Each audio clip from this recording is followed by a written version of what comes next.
Well, good afternoon, everybody. I'm Doug Jenkins from the Findlay-Hancock County Chamber of Commerce. It's 4 o'clock on this Thursday afternoon. You're winding your workday down, maybe, but we're going to tell you a little bit more about the Findlay and Hancock County business community. Joining me is Brad Gregory of Oral and Facial Surgery Incorporated. They've been 5-year members of the Chamber of Commerce here. Brad, thanks for joining us today.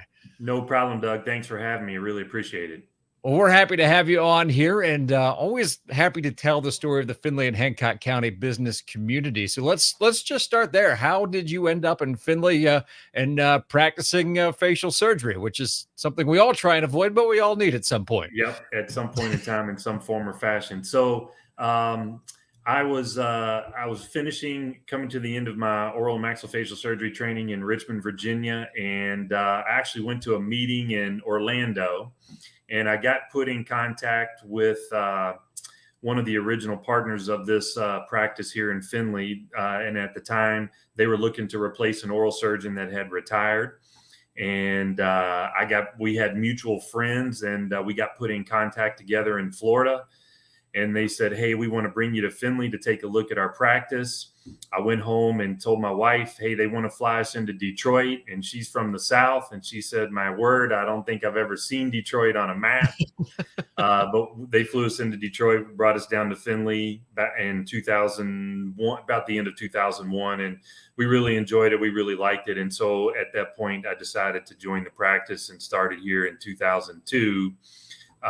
With those gentlemen, and ultimately they they all got old enough that they retired and so forth, and I had some other folks come in, and then I kind of decided I wanted to get back out on my own again and kind of do my own thing. So in 2018, I got out on my own and ultimately built the new building here on North Main Street.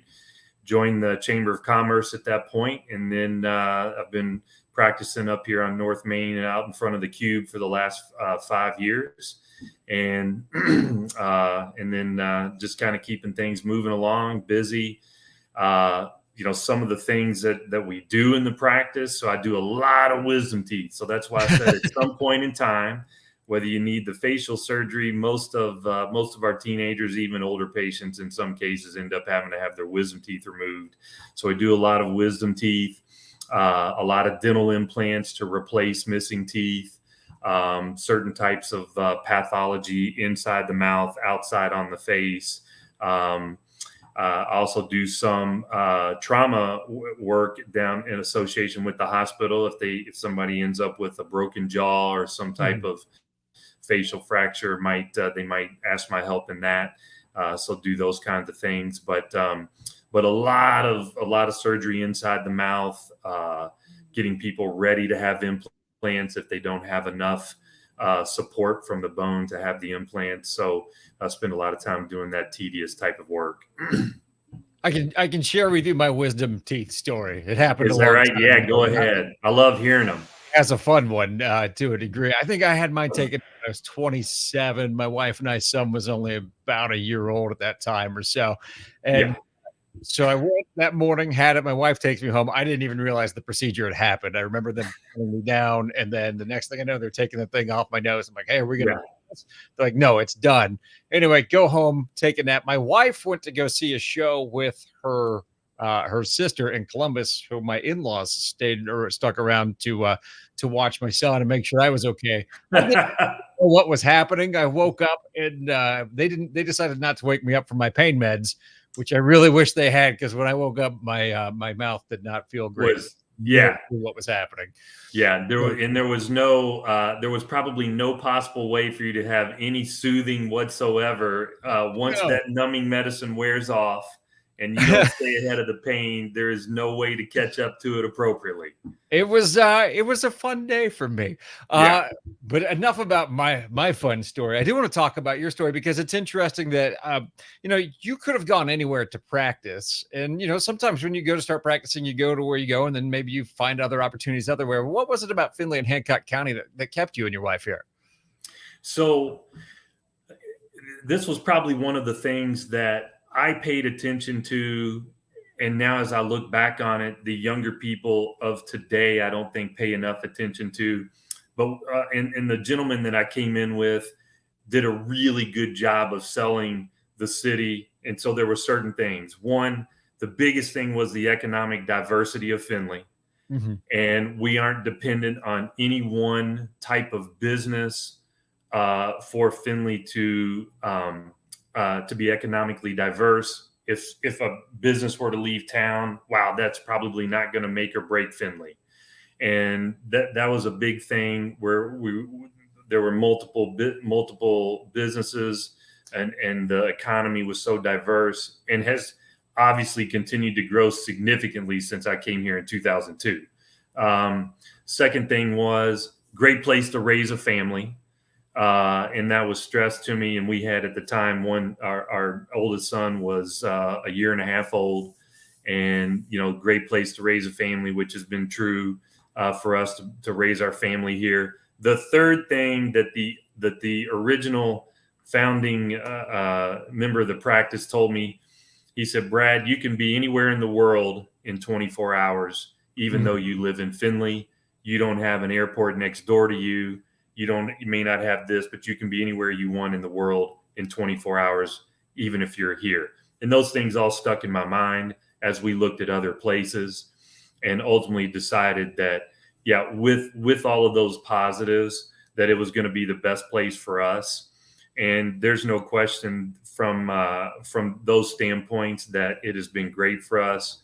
And like I said, the economic diversity in Findlay has been able to provide me with the ability to be able to do what I do. And people always saying, hey, I want to get implants, or I want to get my son or daughter's wisdom teeth removed and things like that. So that's been a blessing. And certainly the Chamber of Commerce has played a role in that, with all of the businesses that are members of the Chamber, and continue to gain members each year. It's been a great experience for us. Oh, we certainly appreciate that shout out. We'll take it. That's Yeah. good. That's plus there's no shortage of youth sports. So, kids doing something to their face, Yep. taking a Oh, soccer ball or absolutely. a hockey puck or something. So Yep. I always like to just talk a little bit about the journey. What are some of the lessons that you learned along the way, that if you were talking to somebody who was thinking about starting their own business or going out on their own, in whatever field they're in, what are some of the lessons that you learned early that you wish you would have known when you were starting off that would have been beneficial? Right.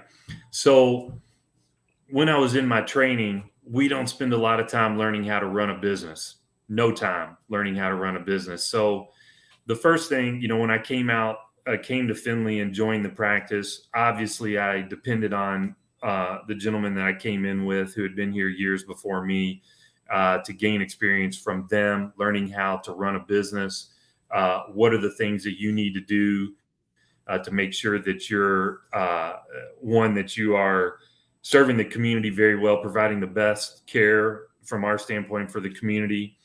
What are you doing to make sure that you keep your business viable? Because there's definitely, making sure that you keep your overhead in check and all these different things. And it's a big balance to try and make sure that you're staying ahead of the game, always staying up with the new technology and that sort of thing. So I didn't learn any of that. So I did learn that over the years with those gentlemen. And then the other thing that I think that I've had from the time that I started, even now, is that I had a good, and I don't know, I had a great accountant. And that accountant definitely always knew, has always been able to tell me and keep me in check and say, look, you're getting expensive here. You're doing this, you're doing that. You need to always continue to look at your overhead, your numbers, your supplies, and things like that. And so over the years, it's become, I've gained all of that business sense to be able to monitor those things, but balance that with saying, well, I still have to provide really good patient care.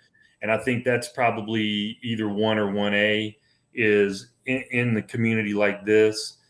I try to go out of my way every day, just because I know that everywhere I go, I'm going to see people that I know. And so I try to make sure that I treat their kids the way I would want my kids to be treated, the way I would want my mom to be treated and things like that. And I think that's probably the most important thing that I've learned over the years, as well as the business aspect of it and how to be successful in running a business.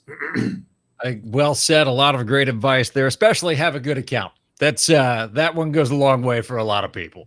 Yeah, absolutely. Well, and the reason I say that is because I didn't anticipate when I first got here in 2002. I didn't anticipate that the gentleman I came in with would all be retired so quickly, and it happened in a few short years.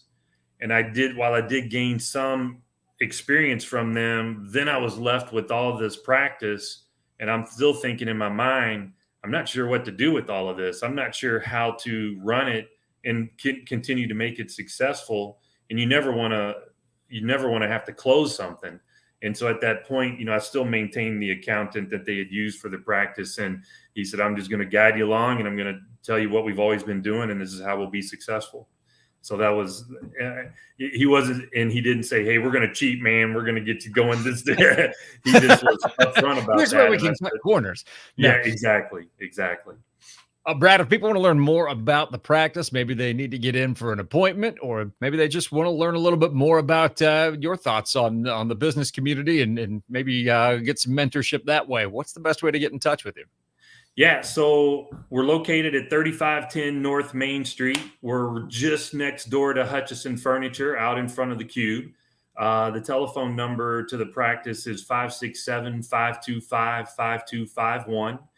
I know that's a lot of fives in there. I tried to make it simple so it was easy to remember. And if you go to our website is, excuse me, Finley Oral Surgeons. That's plural, FinleyOralSurgeons.com. And we have our registration and everything there, a lot more about the practice and about the procedures that I do.